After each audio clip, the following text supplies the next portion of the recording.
Protesters have taken to the streets of Iran's capital city as the country faces some of its worst economic pressures in years.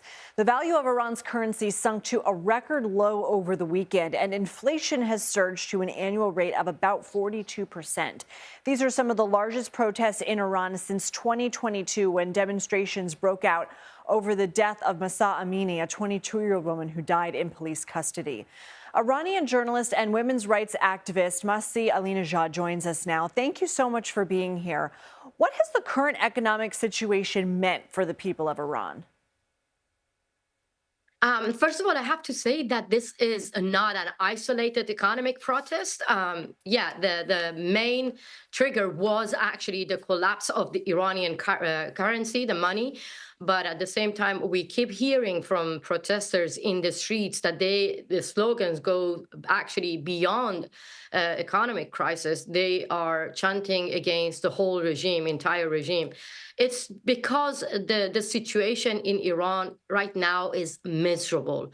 Middle class crushed. Working class, they are even not able to buy bread. I mean, they're really suffering from poverty. And there are a small group of people, the officials, the members of Revolutionary Guards, the relative of the government. They are the one they are the one controlling oil tankers, oil terminals, massive economic empires, and that's why people in Iran, they are suffering because of mismanagement, decades of mismanagement and corruption.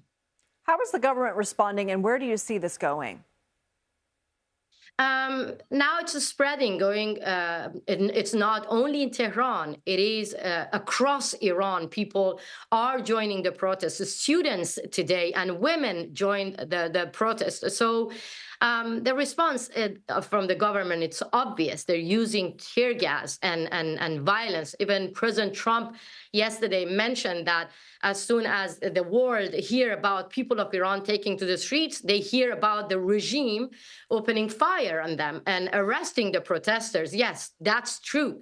But at the same time, we see different phase that different exchange between people, the protesters, and the security forces. Like one of the very touching and moving scene, well, one of the protesters actually said to one of the security force that your salary is worthless, then why are you shooting us? And they are chanting and calling the security forces to join them. So far, we don't see any of the members of security forces or the police or the army joining to the protesters. And that's why protesters are furious, because we see that pictures, people opening their arms, walking towards security forces and saying that we have nothing to lose. We are fed up.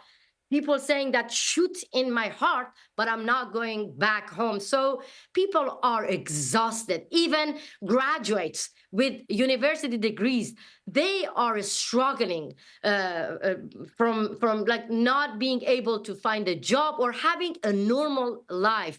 This is the situation right now in Iran. People are angry and furious with the mismanagement and corruption of this regime. The same regime that's sending money to Hamas, Hezbollah for regional war. The same regime that creating 51 religious institutions right now, claiming that they are suffering from sanction, but at the same time, they're funding their proxies, they're funding religious institutions, they're funding Revolutionary Guards to oppress people, to suppress any kind of peaceful uprising.